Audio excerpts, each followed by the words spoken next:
Assalamualaikum warahmatullahi wabarakatuh. Perkenalkan, nama saya Julfi Salman, semester 4. Nah, di sini saya akan membuat proyek atau video tentang aspek kognitif dan aspek seni.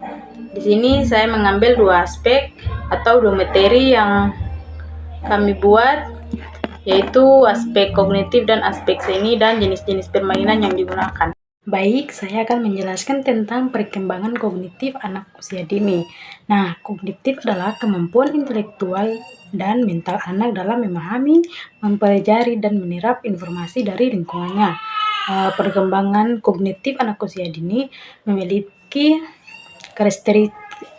berbagai macam karakteristik. Yang pertama, berpikir konkret.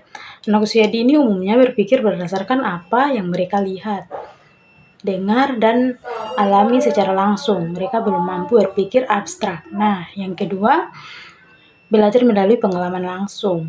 Anak-anak belajar terbaik melalui keterlibatan aktif dalam kegiatan dan interaksi dengan benda-benda kompleks di sekitarnya. Nah, yang ketiga, fokus pada diri sendiri. Anak usia dini cenderung memiliki perspektif egosentris, yang artinya mereka memandang segala sesuatu berdasarkan sudut pandang diri sendiri. Nah, yang keempat,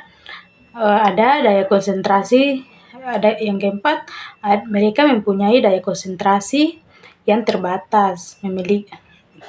Anak-anak memiliki kemampuan untuk berkonsentrasi dalam jangka waktu yang relatif singkat, sekitar 10-15 menit.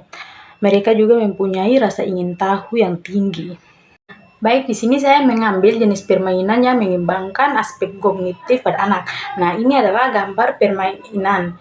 Nah, di sini saya akan menjelaskan langkah-langkah serta contoh pengembangan, kelebihan, dan kekurangannya. Nah, jenis permainan yang mengembangkan aspek kognitif salah satunya adalah jenis permainan yaitu bermain puzzle. Nah, cara penerapannya, sediakan beragam puzzle dengan tingkat kesulitan yang disesuaikan dengan usia dan kemampuan anak. Yang kedua, ajak anak untuk memilih puzzle yang ingin mereka selesaikan. Yang ketiga, berikan arahan dan bimbingan seperlunya saat anak mengerjakan puzzle. Nah, yang keempat, ada dorongan untuk anak memecahkan masalah dan menemukan solusi dengan kemampuan mereka sendiri. Yang kelima, berikan pujian dan apresiasi atas usaha dan keberhasilan anak dalam menyelesaikan puzzle. Nah, adapun langkah-langkah permainan, yang pertama, siapkan puzzle dengan tingkat kesulitan yang sesuai. Yang kedua, ajak anak untuk memilih puzzle yang menarik minatnya. Jelaskan aturan dan tujuan permainan puzzle. Nah, yang keempat, berikan anak bereksplorasi dan mencoba menyelesaikan puzzle secara mandiri. Yang kelima, berikan bantuan atau bimbingan seperlunya jika anak membutuhkan. Yang keenam, dorong anak untuk mengamati, menganalisis, dan memecahkan masalah dalam menyelesaikan puzzle. Yang ketujuh, berikan penghargaan atas usaha dan keberhasilan yang anak capai. Nah, adapun contoh-contoh pengembangan aspek permainan puzzle yang dapat mengembangkan sebagai aspek kognitif anak. Nah, kemampuan memecahkan masalah, kemampuan berpikir logis dan analitis, kemampuan visual spasial, kemampuan konsentrasi dan fokus. Nah, adapun cara mengembangkannya, sediakan puzzle dengan tingkat aturan kesulitan yang bertahap, mulai dari yang sederhana hingga lebih kompleks. Ajarkan anak untuk memahami bentuk, warna, dan pola pada potongan puzzle. Dorong anak untuk menemukan solusi dengan kemampuan mereka sendiri. Libatkan anak dalam diskusi sederhana tentang strategi dan proses penyelesaian puzzle. Nah, ada kelebihan dan kekurangannya. Kelebihannya meningkatkan kemampuan memecahkan masalah, mengembangkan kemampuan berpikir logis dan analitis, melatih konsentrasi dan fokus anak, yang memberikan rasa kepuasan saat berhasil menyelesaikan puzzle. Kekurangannya, anak mungkin capek, bosan jika puzzle yang disediakan kurang bervariasi.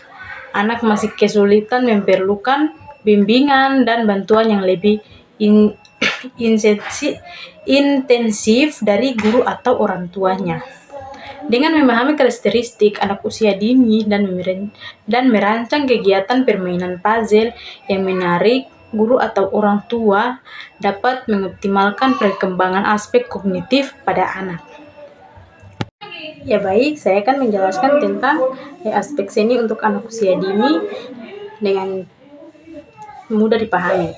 Nah, seni bagi anak usia dini adalah suatu kegiatan menyenangkan yang memungkinkan mereka untuk berekspresi, bereaksi, dan mengembangkan imajinasi. Seni dapat membantu anak-anak untuk, yang pertama, berekspresi. Memulai seni, anak-anak dapat mengekspresikan perasaan, ide, dan pengalaman mereka dengan cara yang kreatif. Misalnya menggambar, melukis, menari, atau menyanyi. Ya, mereka dapat menjadi sarana bagi anak-anak untuk mengungkapkan diri. Nah, yang kedua, mengembangkan kreativitas. Keterlibatan anak-anak dalam kegiatan seni mendorong mereka untuk berpikir di luar kebiasaan, mencoba hal-hal yang baru, dan menghasilkan ide-ide yang unik. Nah, yang ketiga, melatih kemampuan motorik. Aktivitas seni seperti memegang kuas, menggambar, melipat kertas, atau menari dapat melatih kemampuan motorik halus dan kasar pada anak.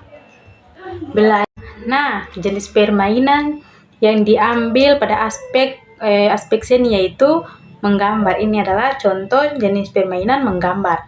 Nah, di sini saya akan menjelaskan tentang jenis permainan yang dapat mengembangkan aspek seni bagi anak usia dini, beserta penerapan dan langkah-langkahnya serta pengembangannya. Yang pertama, jenis permainan yang mengembangkan aspek seni, permainan melukis atau menggambar dapat menjadi salah satu aktivitas yang mengembangkan aspek seni pada anak usia dini. Kegiatan melukis atau menggambar memungkinkan anak untuk berekspresi, mengembangkan kreativitas, dan mengasah kemampuan estetika mereka. Nah, ada cara penerapannya. Pertama, sediakan media dan alat-alat menggambar atau melukis yang menarik bagi anak-anak, seperti kertas, gambar, krayon, cat air, atau spidol. Yang kedua, berikan kebebasan bagi anak untuk bereksplorasi dengan media dan alat-alat tersebut. Yang ketiga, stimulasi anak untuk mengekspresikan ide, perasaan, atau pengalamannya melalui karya melukis atau menggambar. Yang keempat, dorong anak untuk mengamati dan menghargai hasil karya mereka sendiri maupun karya teman-temannya. Nah, ada langkah-langkah penerapannya juga. 1. Siapkan media dan cara menggambar atau melukis yang menarik bagi anak. Yang kedua, ajak anak untuk memilih media dan alat yang ingin mereka gunakan. Yang ketiga, berikan arahan dan kesempatan bagi anak untuk mengeksplorasikan secara bebas, dan beri motivasi dan apresiasi terhadap hasil karya mereka. Dan ajak anak untuk saling berbagi dan menghargai karya teman-temannya. Contoh pengembangan aspek permainan melukis atau menggambar dapat mengembangkan aspek seni, kreativitas, dan kemampuan motorik halus anak. Anak dapat mengekspresikan ide, perasaan, dan pengalamannya melalui karya mereka, serta mengembangkan keterampilan menggambar dan menggunakan alat seni. Cara pengembangannya, sediakan berbagai macam media dan alat seni yang menarik bagi anak. Berikan kebebasan pada anak untuk mengeksplorasi dan berekreasi. Yang ketiga, arahkan anak untuk mengamati dan menghargai hasil karya mereka sendiri maupun teman. Nah, di sini ada kelebihan dan kekurangannya. Yang pertama, kelebihannya meningkatkan eksplorasi dan kreativitas anak. Yang kedua, mengembangkan kemampuan motorik halus. Yang ketiga, menumbuhkan apresiasi seni pada anak. Nah, adapun kekurangannya. Kekurangannya membutuhkan persiapan dan pengawasan yang lebih intensif dari guru atau orang tuanya. Anak mungkin perlu bimbingan dalam mengekspresikan ide dan perasaan mereka melalui karya seni. Dengan memahami karakteristik anak, usia dini, dan merancang kegiatan seni yang menarik, guru atau orang tua dapat mengoptimalkan pengembangan aspek seni pada anak. Baik, aspek kognitif dan jenis permainan yang saya ambil yaitu jenis permainan bermain puzzle. Yang kedua, aspek seni yang jenis permainannya adalah